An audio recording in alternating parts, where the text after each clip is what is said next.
Good afternoon, everyone, especially to our teacher, Sir Jari. Our task this afternoon is to discuss the Freud psychoanalytic theory. The history of Sigmund Freud.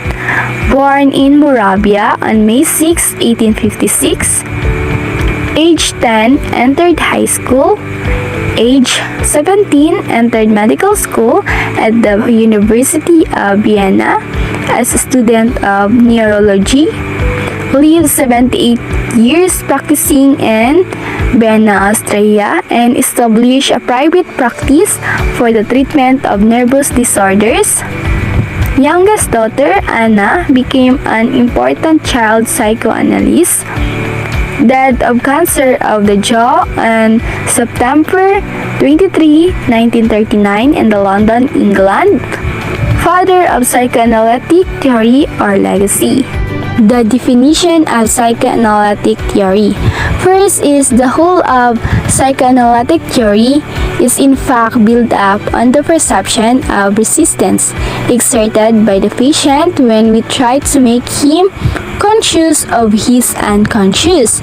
Second is psychoanalytic personality theory emphasizes the role of intrapsychic events or processes occurring in the mind, unconscious drives, and early childhood development. The last is childhood experience, repressed erotic feelings, and unconscious conflict can affect adult behavior.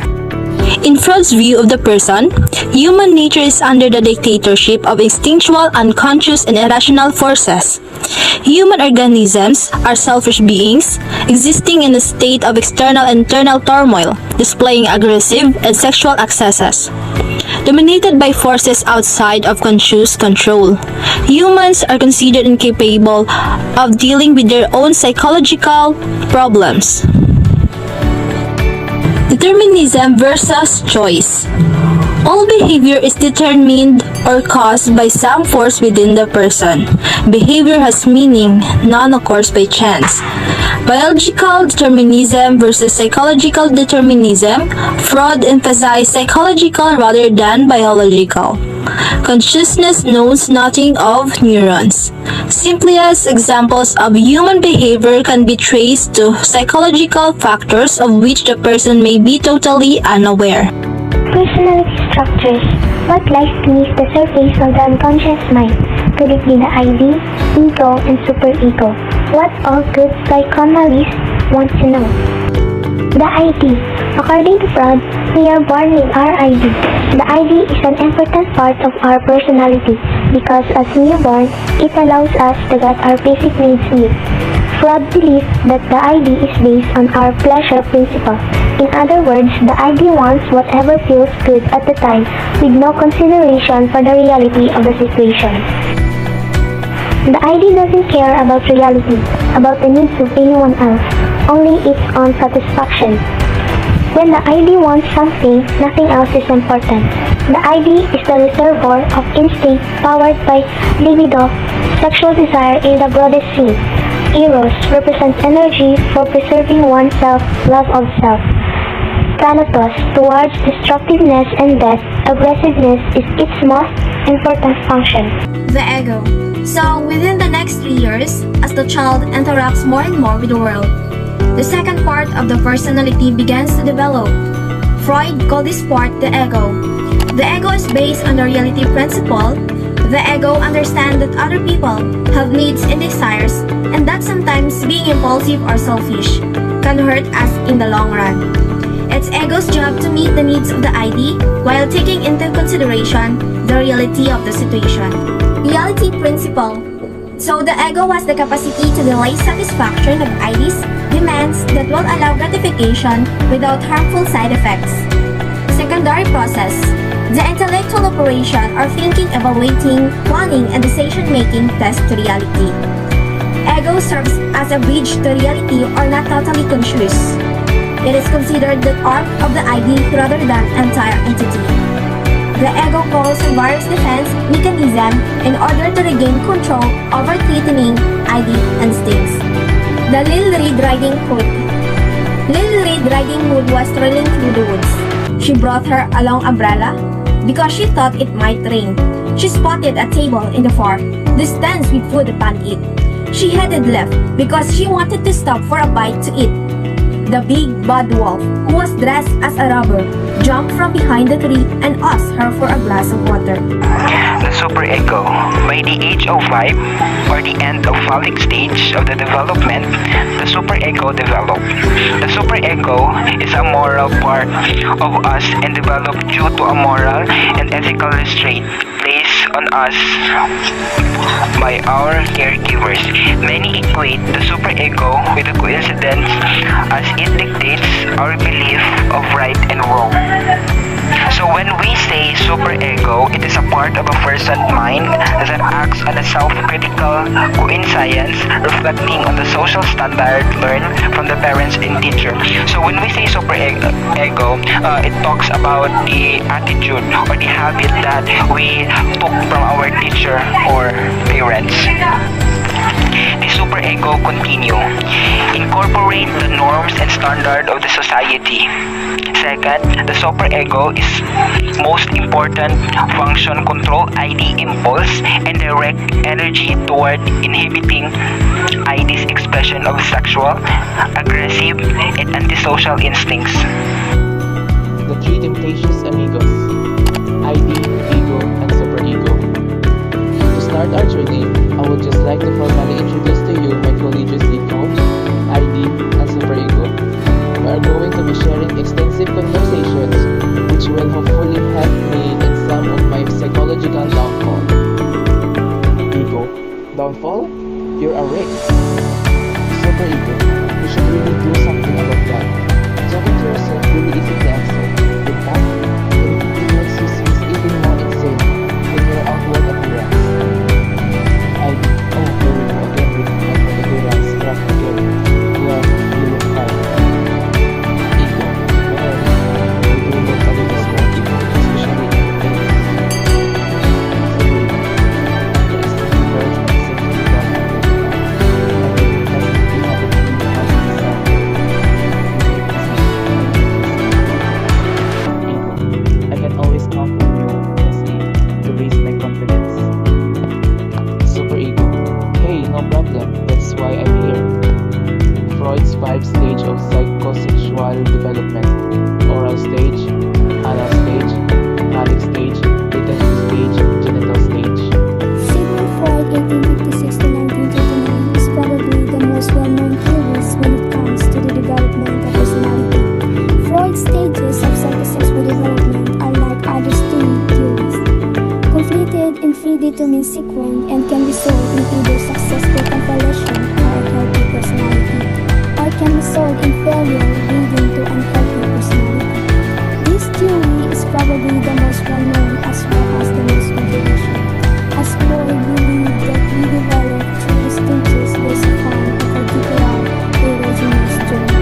During its stage, an unsuccessful compilation means that a child becomes frustrated on that particular erogenous zone and either over or under indulges once he or she becomes an adult. The anal stage in Freudian psychology is the period of human development occurring at about 18 months to 3 years of age. The child focus of pleasure in this stage is on eliminating entertaining phases through society pressure, mainly via parents. The child has to learn to control anal stimulation. In terms of personality, after effects of an anal fixation during this stage can result in an obsession with cleanliness, perfection, and control, or anal retentive. On the opposite end of the spectrum, they may become messy and disorganized, or which we call anal expulsive. Phallic stage, or age 3 to 6. The pleasure zone switches to the genitals. Freud believed that during this stage, boys develop unconscious sexual desire for their mother.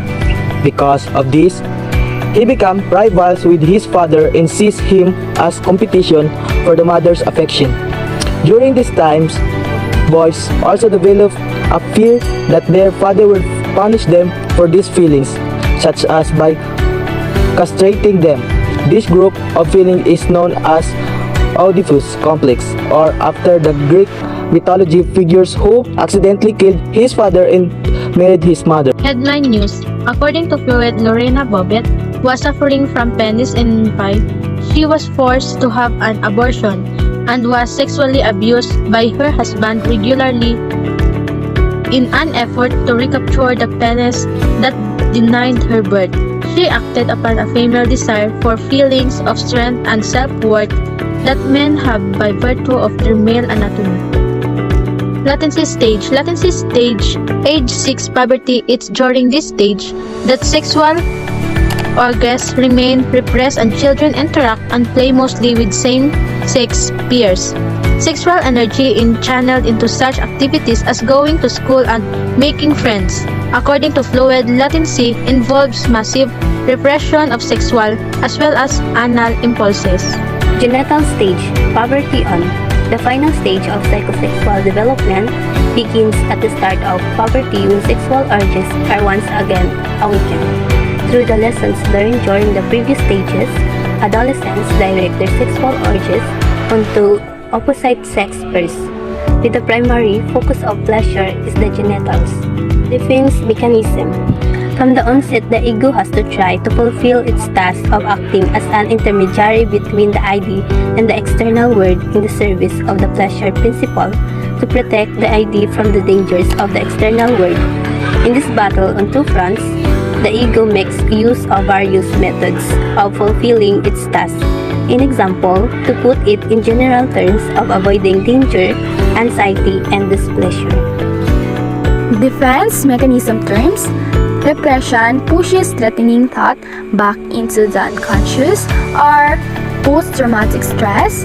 Reaction formation, process of pushing threatening impulses by overemphasizing the opposite in one's thought and action, or TV evangelist Jim Baker. Denial, refusing to acknowledge anxiety-provoking stimuli are not usually seen in adults except in such of severe stress or pain. Projection, anxiety-arousing impulse are internalized by placing them or projecting them onto the others. A person's inner traits are attributes to those around them. Displacement, shifting of the target of one's unconscious fear or desire. Example, man who when humiliated by his boss goes home and beat his children and kick the dog. Sublimation, transforming of dangerous urges into positive, socially acceptable motivation. Example, Freud argued that Leonardo da Vinci genius arose from his sublimation of sexual energies into a passion for scientific creativity and discovery. Defense mechanisms terms continued. Regression, a return to our earlier suffer stage of our life. Specifically, anxious adult who begins whimpering like a child searching for maternal care, or distraught man may try to curl up to his wife's breast. Rationalization, after the fact, logical explanations for behaviors that were actually driven by internal unconscious motives. Specifically, rather than admit that we move across the state to be near a sexy lover, we may explain to other or ourselves that we were looking for better job opportunity. Healthy versus unhealthy personality.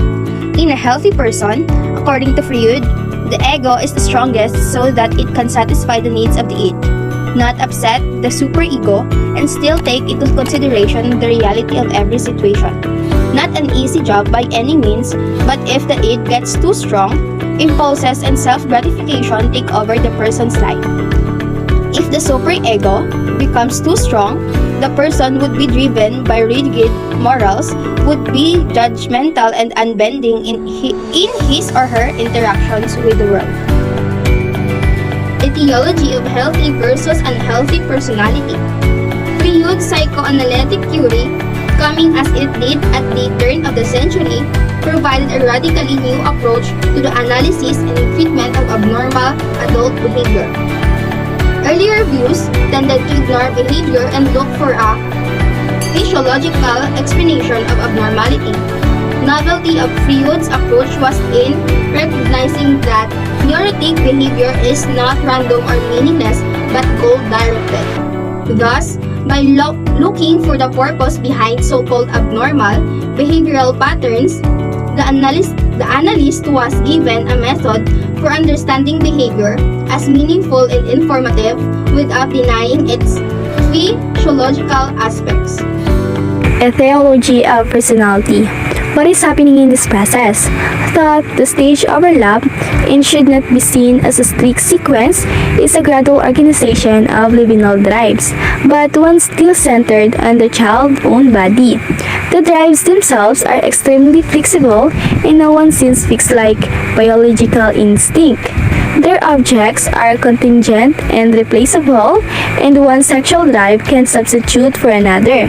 What we can imagine in the early years of the child life, then, is not a unified subject, confronting and desiring a stable object, but a complex shifting field of force in which the subject or the children is caught up and dispersed, in which it has yet no center of identity, in which the boundaries between itself and the external world are indeterminate within this field of libidinal force.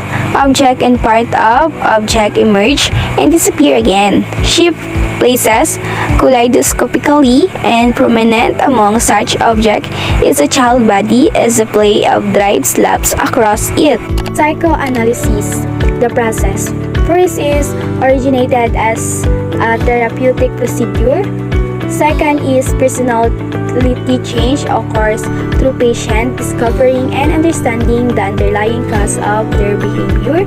Third is present behaviors and methods are based on early childhood adjustment problem and conflicts. The fourth is interpretation of free association and dreams are viewed as valuable sources of unconscious materials.